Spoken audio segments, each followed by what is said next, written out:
So, a phrase I love that I learned when I started getting into studying cults and coercive control is thought stopping cliche. Thought stopping cliche is um it's an extremely dishonest way to shut down disagreement, to end a discussion, to end a conversation. It's a set of words, it's a phrase, it's an idea, it's a concept.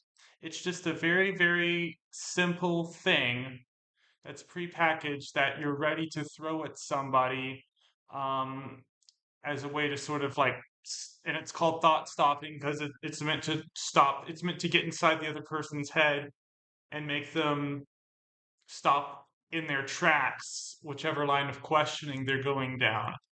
Um, and traditional Catholicism is full of these, and it's usually centered around shaming you for going down a certain line of questioning. So that's a tactic all extreme groups use throughout history to keep their power by controlling trust and authority with a thought-stopping cliche.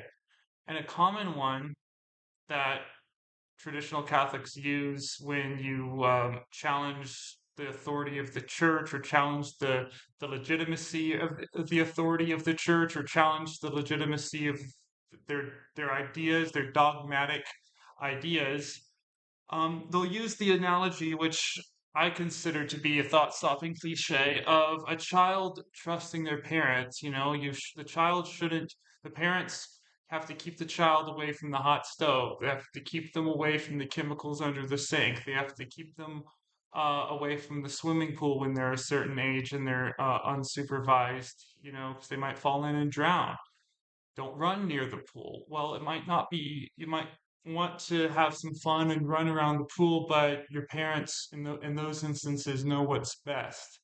You need to listen to them when they tell you to not run by the pool, to not touch the stove, to not drink what's under the sink. And that's all legitimate, obviously, because parents are speaking from information that's factual, that's experienced, and that's provable, that's demonstratable. The little kid might not have the easiest time fully grasping the the reasons why, but the parent can explain the concept of safety at a baseline level. Every child gets understands safe, not safe. And that analogy is used so much whenever you challenge, especially I encountered it when I was challenging, traditional Catholic dogma or doctrine and saying this doesn't make sense. The response would be, well, the church is like your parent and it's God's like your parent. And, you know, you don't understand these things in the moment, these things that may not make any sense to you whatsoever in the moment. But like the child who doesn't understand why he can't drink the chemicals under the sink, why he can't run by the pool, it's the same, just think of it the same way, and that's immediately something that makes sense that you can latch on to understand why these ridiculous rules are being imposed on you. But that is such an oversimplification.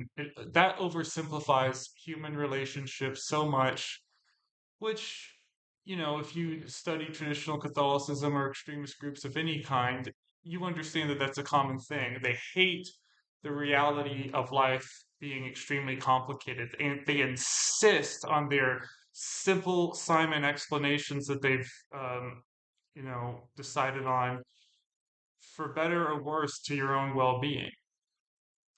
And yeah, so the first big problem with comparing blind obedience to religious authority with a child's trust in their parents is that that's the assumption. That's just by going to those examples of the poison of the chemicals under the sink in the pool. That just immediately those examples put you in the give you somewhat of an assumption that parents are always good and always right. And obviously, we know that's not the case. Not all children are treated with love and care. Many, in fact, perhaps perhaps tragically, the majority of children in the world today experience abuse, neglect, manipulation, and so this type of trust doesn't always, that type of blind parental obedience that's demanded of you doesn't, childlike obedience to your parent doesn't always work, and it's not always the best thing for a child to have, now is it?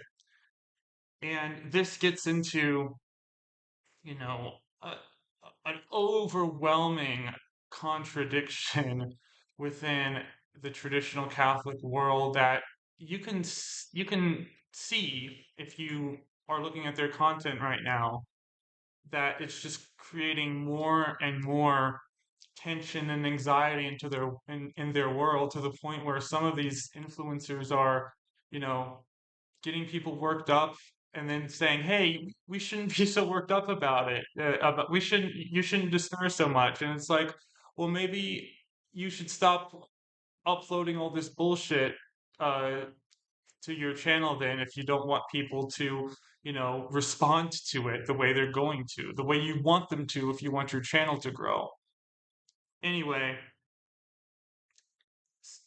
this the contradiction I'm talking about that's becoming more and more apparent, that was one of the main things that made me lose my faith at the end of the day, was this, the contradiction in how they talk about obedience and reason.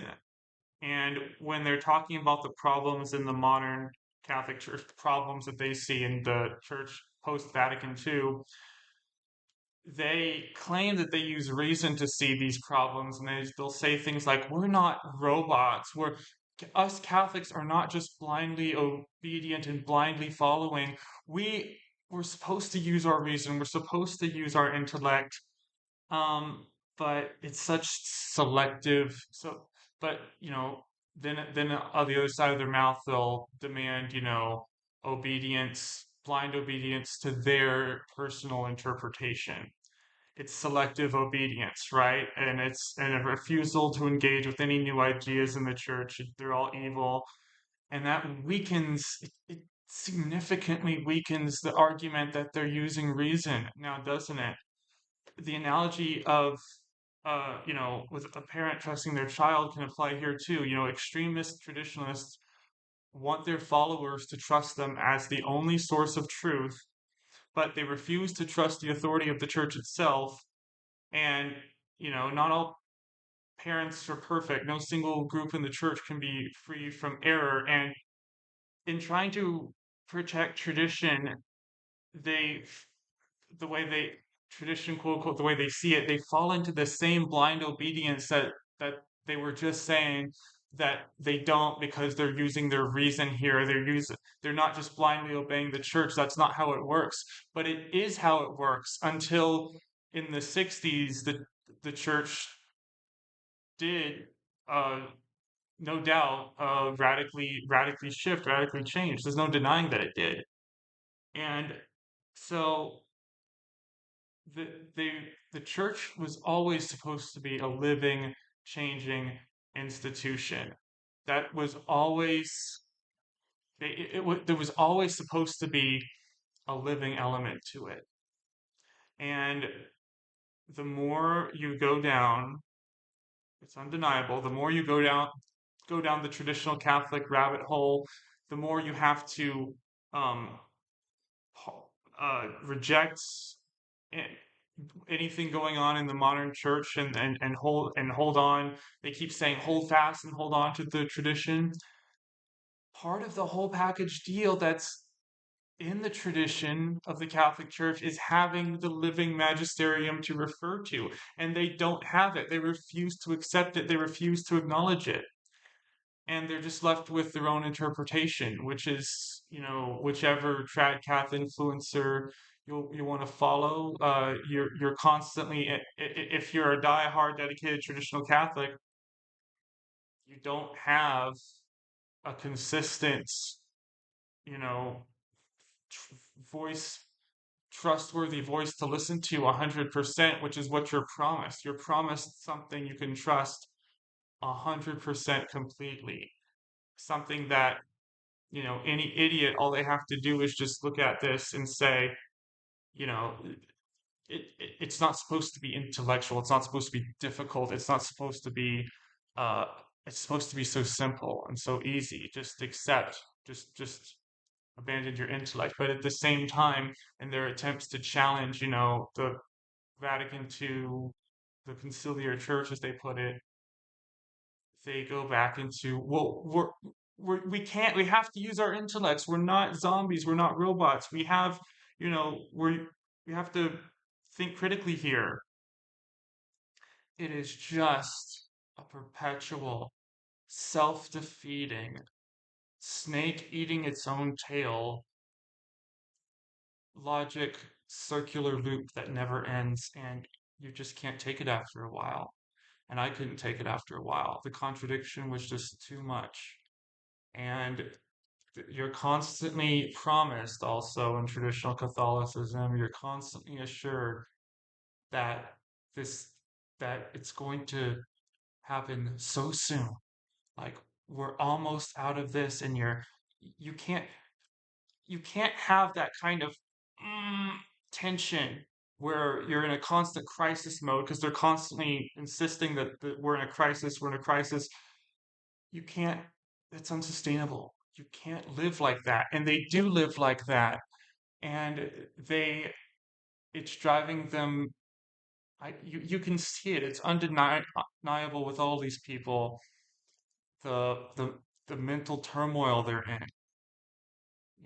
It's undeniable with people like Voris, with Michael Mann. Oh my God, that guy just growls and snarls like like some kind of animal every time I watch him. I can't imagine how, and it's also much of him is performative. I as well. They've got to keep the tension up. They've got to keep this sense of righteous anger constantly going. But then they'll turn around and be like, you know, we should just pray the rosary and focus on Mary and stuff. Well, then delete your channel and get off YouTube, because your only source of viewership is the controversy that you engender, and that's across the board, I think, with traditional Catholicism, because again, they're all about combat, they're all about resistance, and it's unsustainable.